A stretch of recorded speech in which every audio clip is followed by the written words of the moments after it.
Bismillahirrahmanirrahim.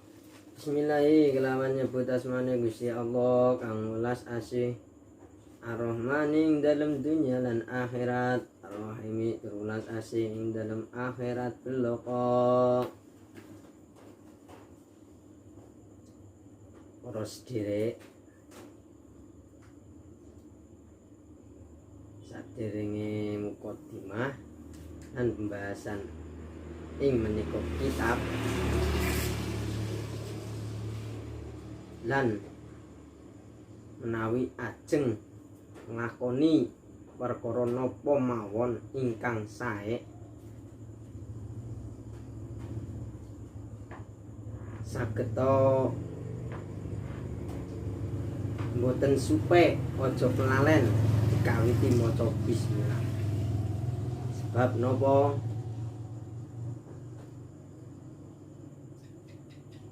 Sebab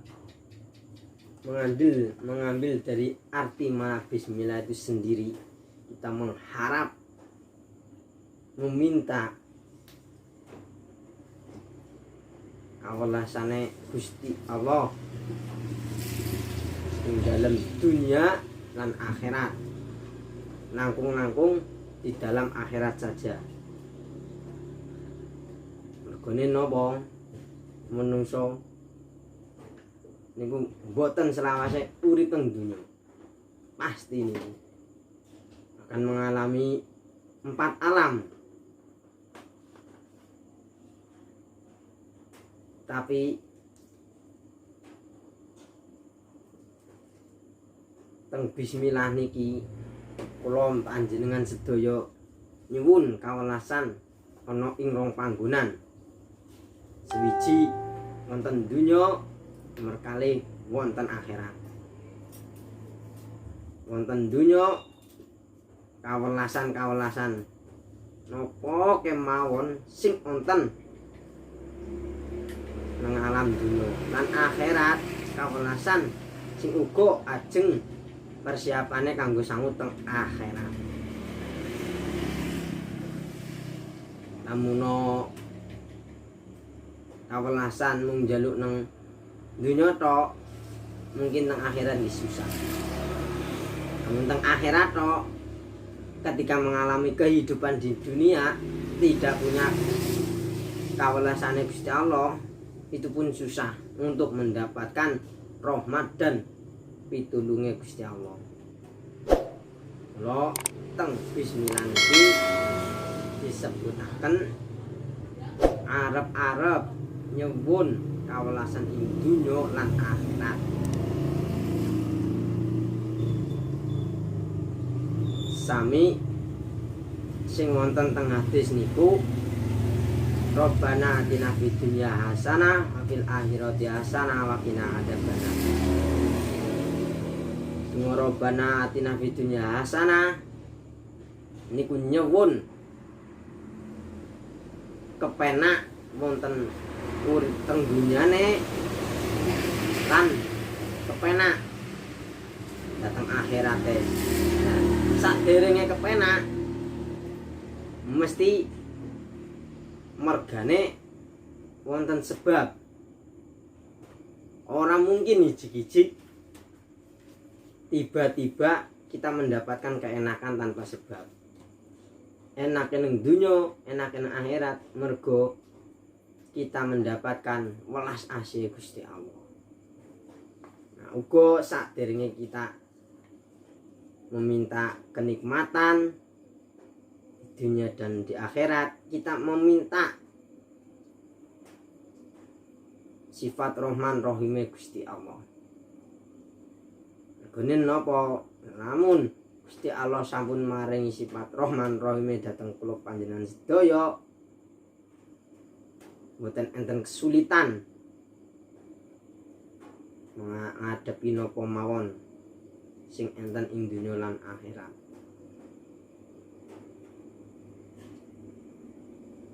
Nikilah sing dados lantaran angsal kenikmatan teng dunya lan akhirat, kita harus menempuh, meminta dan dikasih kawelasan terlebih dahulu oleh Gusti Allah. kita menerima keulasan, baru kita menerima kenikmatan. Lanjut. Alhamdulillah kabeh puji iku lillahi tetep kedue Gusti Allah. Rabbil alamin kang ngarani wong alam kabeh. Berkali kita panjenengan uga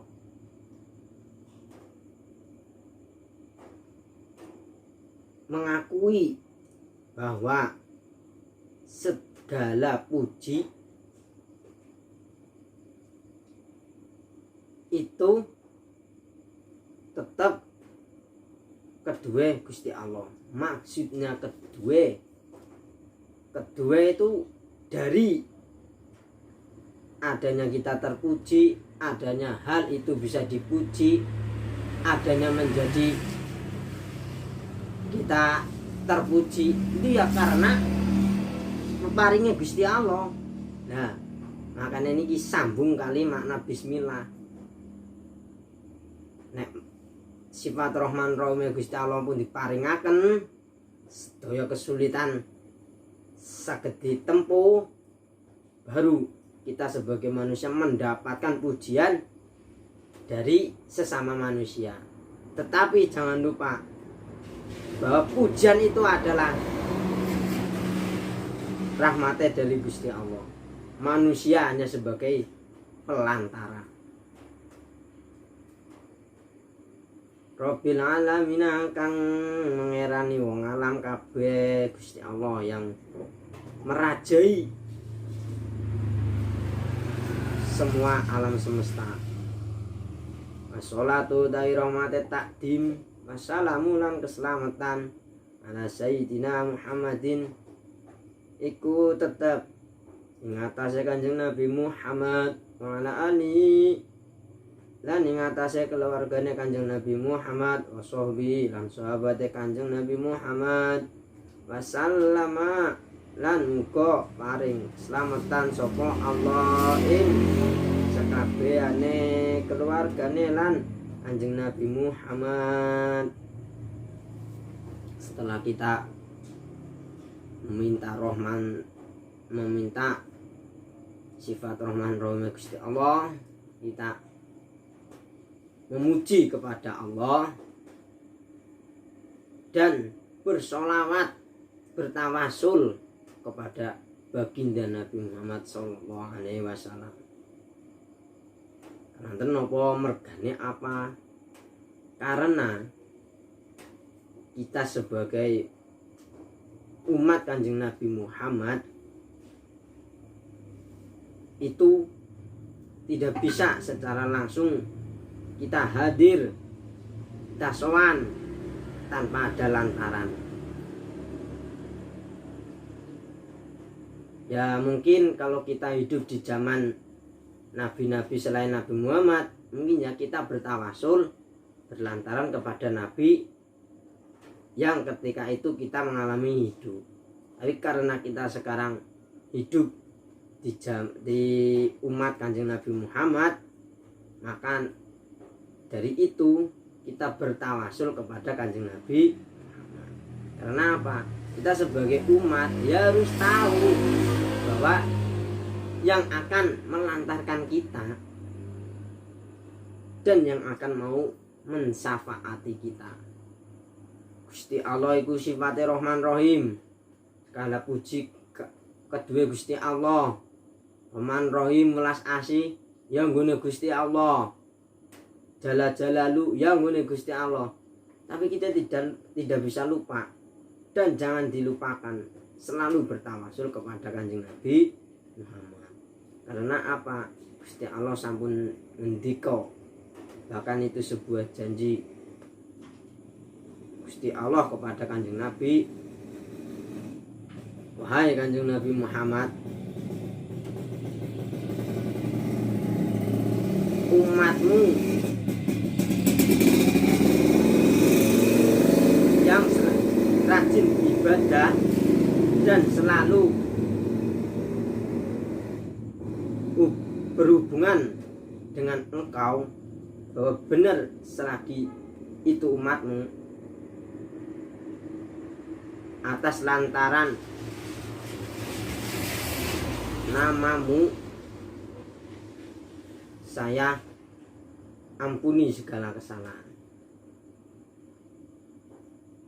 Nah, wilah kemuliaane Rasul kita Nabi Muhammad sallallahu alaihi wasallam.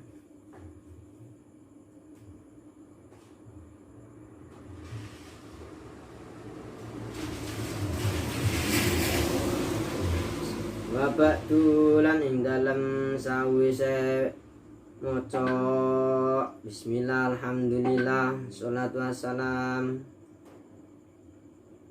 fadi mengko utawi iki wasiatul Mustafa iku aran kitab wasiatul Mustafa. Wasiatul Mustafa iku wasiate Kanjeng Nabi kang den pilih alaihi ing atase Kanjeng Nabi as-sholatu wassalamu li'alihi maring Sayyidina Ali bin Abi Thalib jaler nipun Abi Thalib karamallah muga-muga mulyakaken sapa Gusti Allah wajhahu ing wadone Sayyidina Ali. Kala ngendika sapa Sayyidina Ali dangani nimbali ingsun Rasulullah sallallahu alaihi wasallam sapa Rasulullah sallallahu alaihi wasallam fa khalautu mengko nyepi-nyepi sapa ingsun mahu sertane Kanjeng Nabi fi manzili ing daleme Kanjeng Nabi. Faqala mengko ngendika sapa Kanjeng Nabi Faqala mengko ngendika li Kanjeng Rasul maring Kanjeng Rasul yang Ali marang Ali yuheng Ali angta utawi sira mini saking ingsun bimangzilati iku kelawan anggon-anggone Haruna Nabi Harun min Musa saking Nabi Musa alaihi salam.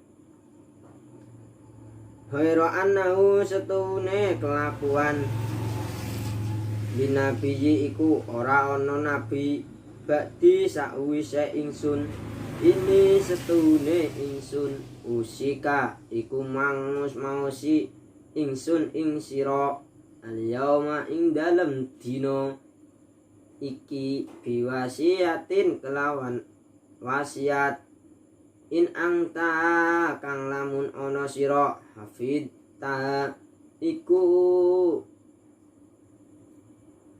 ngreksa sira mista mengko urip sira hamidan hale den puji.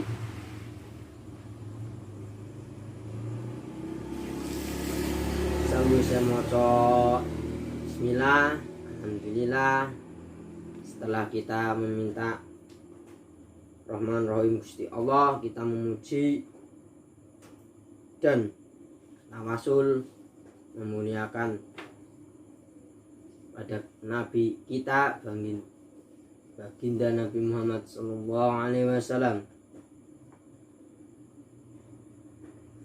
Lanjut muqaddimah babadu dan dalam sawise kabeh punika langsung menerangkan seputi muqaddimah ingkang ajeng dibahas wonten ing kitab Wasiatul Mustafa. Wasiatul Mustafa niki inggih punika manahipun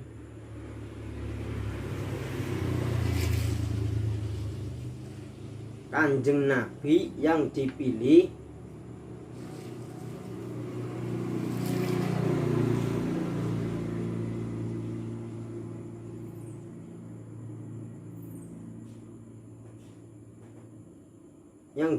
oleh Kanjeng Nabi ketika itu sahabat Sayyidina Ali bin Abi Thalib karamallahu wajah. Di situ Kanjeng Nabi ngendika kepada Sayyidina Ali aweh pititur memberi wasiat dangani nyeluk maring Sayyidina Ali sinten Rasulullah faulatu mengko tetep mengko nyepi sapa ingsun. Nuli Kanjeng Rasul menyuruh kepada Sayyidina Ali untuk menyepi menyendiri bermunajat lahu serta Kanjeng Nabi khusus empat mata kepada dengan Kanjeng Nabi. Ketika penyampaian nasihat ini Rasulullah kepada Sayyidina Ali, Sayyidina mengajak Sayyidina Ali untuk bermuajah empat mata di dalam pembahasan ini. Fi mangzili dalamnya Kanjeng Nabi, yaitu bertempat di dalam rumahnya Kanjeng Nabi, menyepi dua orang. Kanjeng Nabi mengajak Sayyidina Ali di rumahnya Kanjeng Nabi tanpa diketahui yang lain. Pakola mengko ngendika sapa Kanjeng Nabi,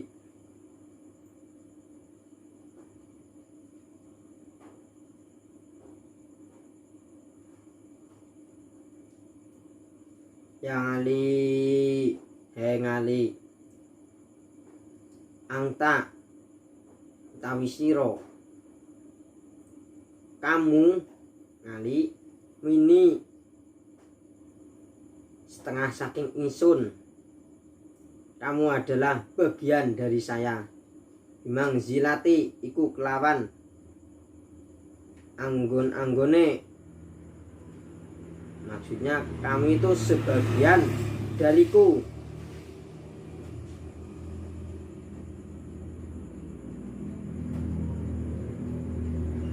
Di dalam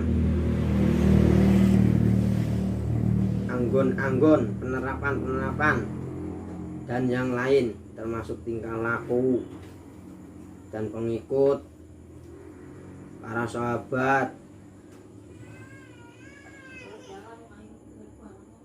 yang menjalankan sunnah-sunnahnya. Haruna Nabi Harun min Musa, saking Nabi Musa, kaya dene Nabi Harun dari Nabi Musa alaihi salam. Hero anahu setuhune kelakuan la nabi iku ora ana nabi bakti sawise ingsun. Elingo ali ora anak nabi lan rasul sawise awakku iki. Ngendikane Kanjeng Nabi kepada Sayyidina Ali, ini setune ingsun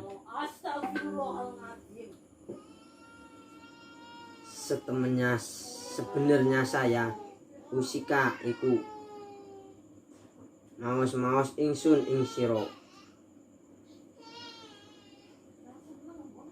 al-yauma ing dalem dina iki saya menyebut dan berwasiat biwasiati kelawan wasiat in angta kang lamun ana sira hafid taha ing reksa sira ing wasiat. Permintaanku, pesanku, saya harap kamu bisa menjaga wasiat ini.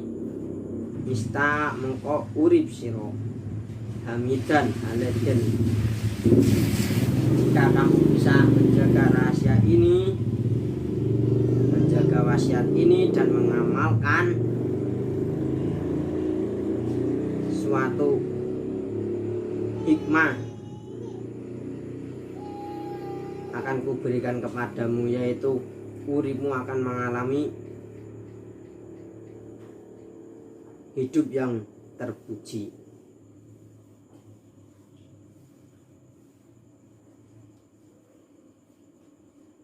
Pamutalan mati siro syahidan hale mati syahid, dan ketika kamu meninggal tergolong meninggalnya orang yang syahid.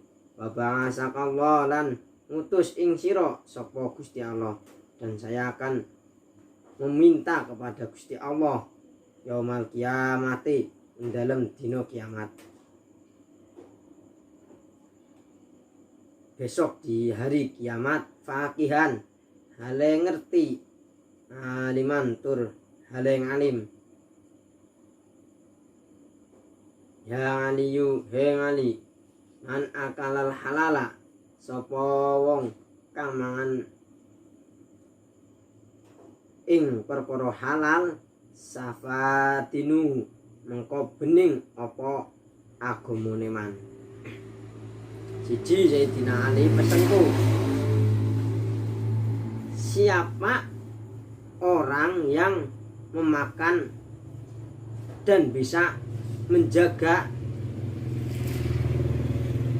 makan makanan yang halal, maka saya jamin agamanya akan bening.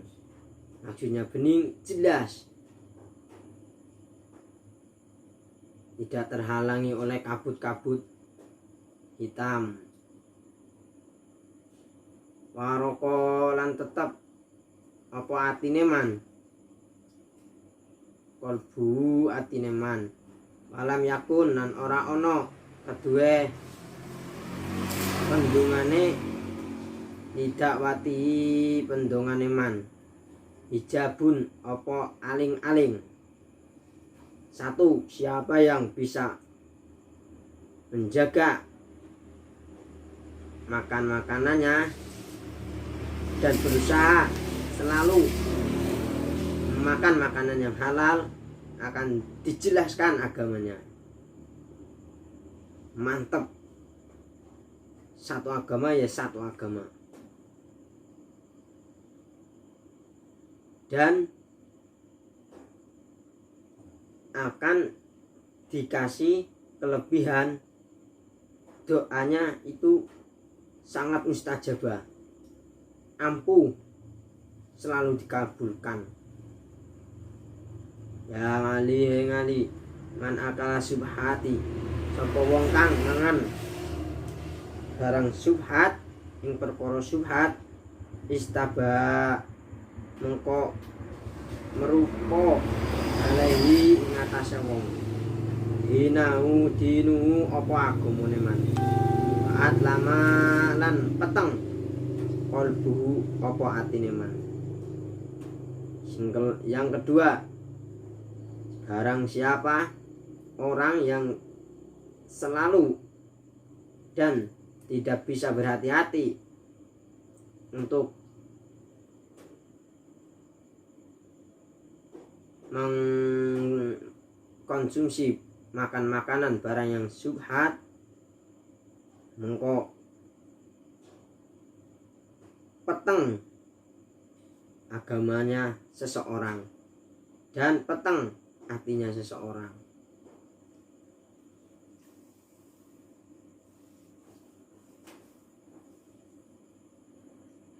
Bagi orang yang selalu suka makan barang-barang subhat, ngali agamanya dia akan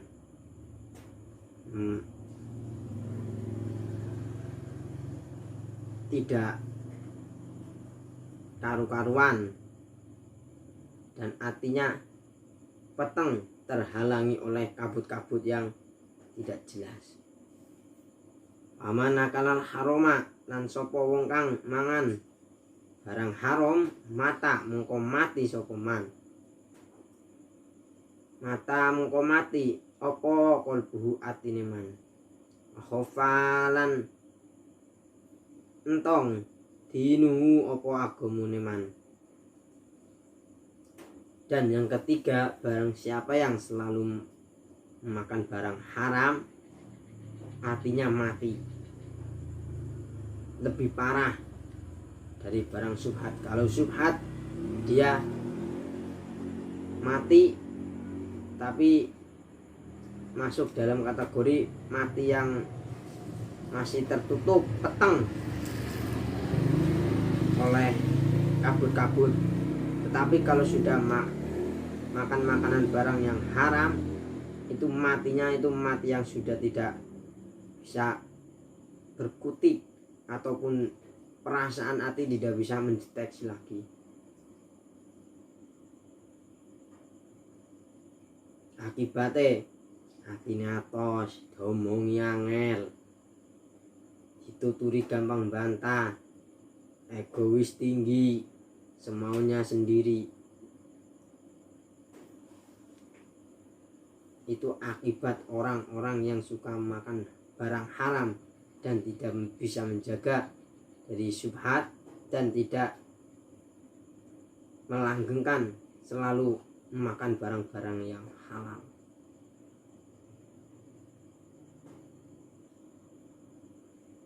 Wadong falan apes yakinuhu opo keyakinane uman. Nah, wong nek sing biasane mangan barang haram, atine kok wis mati,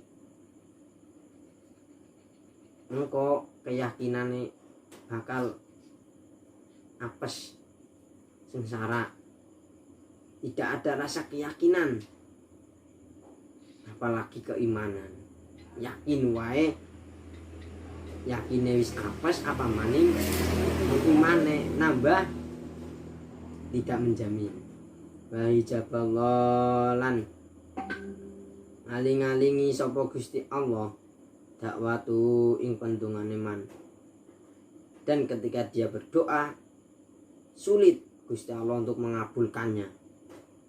Waqalat lan sedikit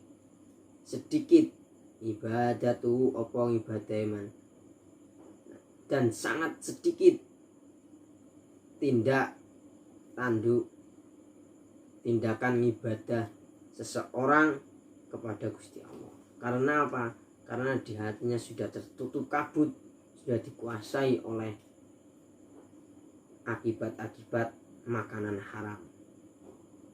Yang ali jauh Allah kalane wis bendu sapa Allah.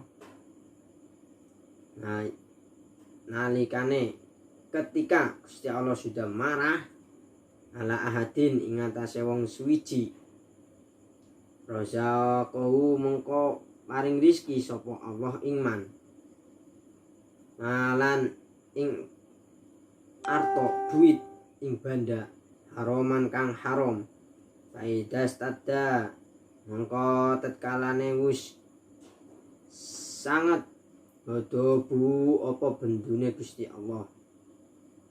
Ketika Gusti Allah sudah benar-benar marah alaihi ngatasé man kepada itulah orang yang suka memakan barang haram, wakala mengko masrahaken sapa Gusti Allah. Gusti Allah masrahkan bihi kelawan wong. Maring wong iku Gusti Allah wis masrahna setonan ing setan. Kepada setan nah Gusti Allah pasrah kepada orang itu, dan tidak ada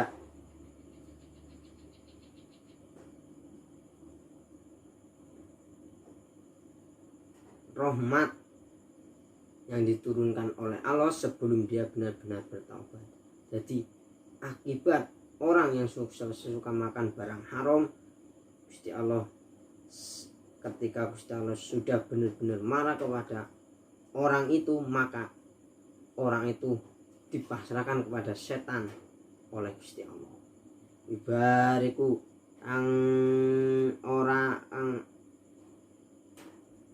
dewuaken sapa setan kang nduraken ngunggulaken mengko setan nuli ngunggul-ngunggulaken marang wong kang mangan barang haram lau maring wong fi ing dalem arto harem ayashabu lan ngancani sapa setan ing wong ayashulu lan nungkulaken ing setan sok ing wong di dunya kelawan dunya anit dini saking agama. Kalau setan sudah menguasai orang itu, setan yang dipasrai oleh Gusti Allah, setan barulah beraksi kepada orang yang suka makan haram.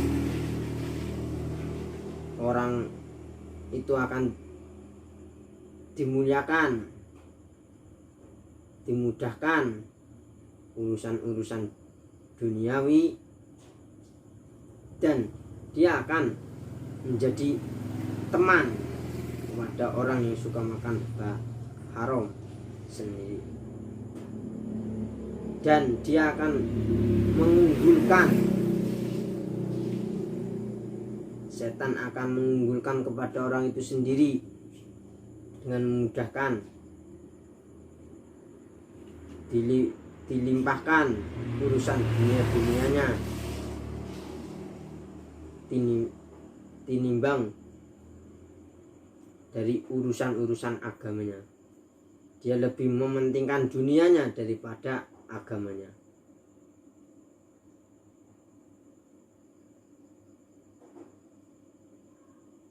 Subhanahu wa ta'ala, ya Allah. Kalau sudah seperti ini, apa akibat-akibat kehidupan seorang yang ada di daerah-daerah kita sendiri? Diomongi wis angel, hatinya sudah keras, egonya sudah tinggi, semaunya sendiri. Dia akan merasa puas, mempunyai harta benda yang sangat banyak, tapi dia tidak sadar bahwa akhirnya setanlah yang sedang meluluhkan dia. Setanlah yang akan menjadi temannya dia. Setanlah yang memuliakan dia. Wong nangis dimulyakno setan, ora ono ajine, tidak ada harganya di hadapan Allah. Karena apa? Setan sendiri adalah makhluknya Allah, kita makhluknya Allah. Kita kok dimuliakan oleh makhluk tanpa ridhonya Gusti Allah, itu sangat-sangatlah bahaya. Akibatnya lebih parah yang akan ditimpa oleh seseorang itu. Karena apa? Memuliakannya setan itu menyebabkan dirinya tersesat, hidupnya enggak teratur, dan dia dikuasai oleh setan. Jadi bukan suatu rahmat, tapi melainkan suatu kesengsaraan pada akhirnya. Untuk apa kita awalnya enak tapi akhirnya sengsara?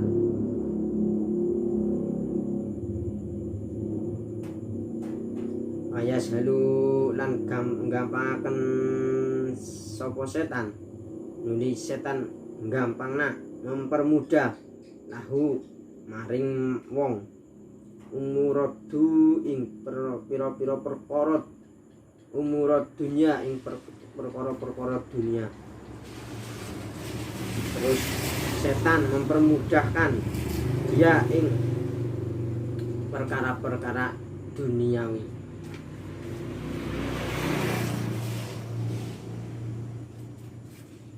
Secara kasat mata orang itu mengalami mudah dalam urusan-urusan dunia, tapi pada akhirnya tunggu akan merasakan akibat pada akhirnya.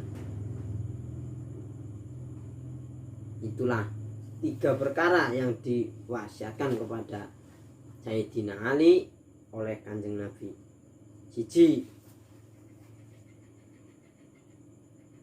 untuk menjaga dan selalu makan makanan yang halal.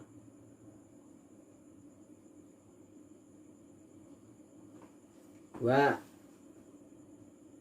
mereksa, menjaga, berhati-hati makan barang yang syubhat. Dan yang ketiga, sangatlah berhati-hati kepada makan makanan yang halal. 3 perkara ini, 3 permasalahan ini,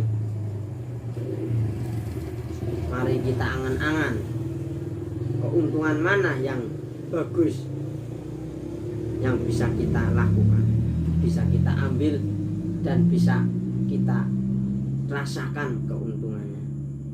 Apa mau halal, syubhat, dan haram?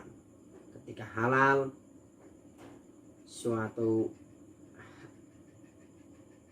balasan bagi orang yang suka makan halal, dia hidupnya akan jelas, agamanya pasti, hatinya hening, dan dijaga, permintaannya selalu dikabulkan oleh Allah. Ketika orang yang selalu makan barang syubhat, maka baginya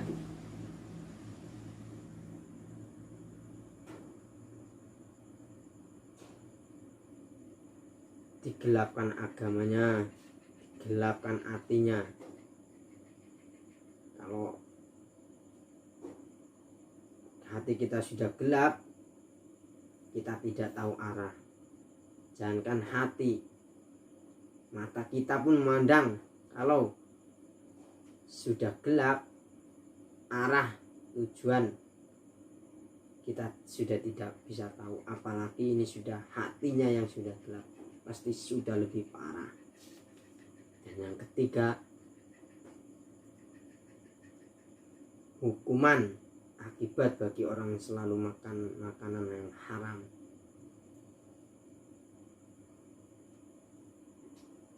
Artinya dia sudah mati, sudah tidak bisa merasakan yang secara bahasa umumnya itu firasat-firasat.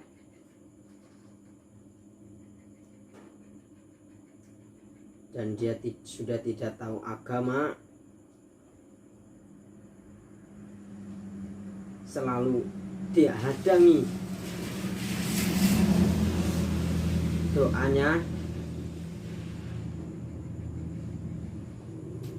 dan sangat minim tindakan beribadahnya.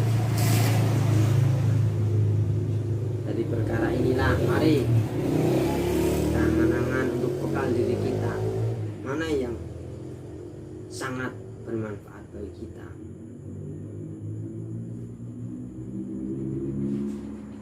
Antara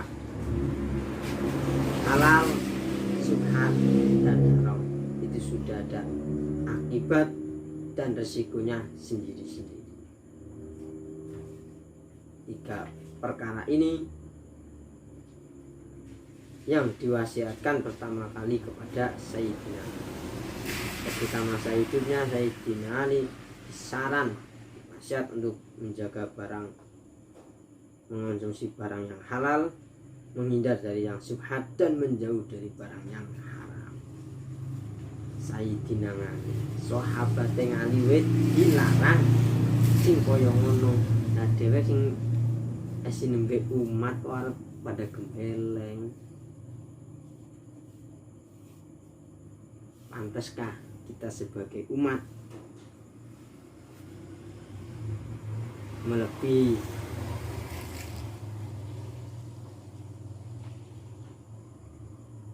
para sahabat?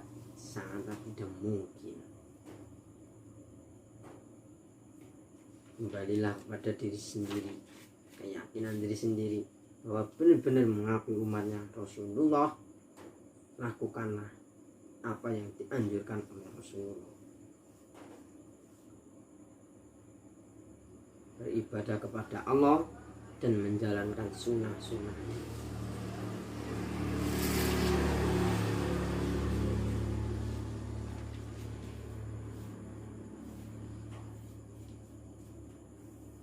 Secara bahasa umumnya, jadilah kita umat yang bisa melakukan dan menjalankan Ahlus Sunnah wal Jamaah itu sendiri.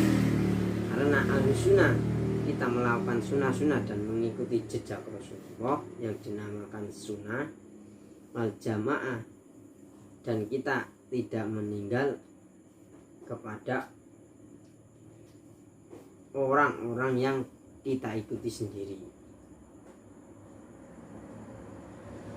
Kita melakukan kesunahan Rasulullah karena kita umat Rasulullah, dan kita melakukan jamaah ya karena itu kita tidak bisa sendiri. Kita selalu mengharap syafaat dari Kanjeng Nabi. Nah, kita mengharap syafaat, mengharap dari seseorang kalau kita tidak bersama orangnya, ya dari mana kita bisa mendapatkan? Itulah yang dinamakan jamaah. Ahlus Sunnah wal Jamaah. Ahlus Sunnah kita menjalankan sunnah-sunnah, tidak meniru sedikit demi sedikit tindakan Rasulullah, kelakuan Rasulullah, jalan Rasulullah, dan jamaah kita selalu mengikuti anjuran Rasulullah. Itu yang dimaksud Ahlus Sunnah wal Jamaah.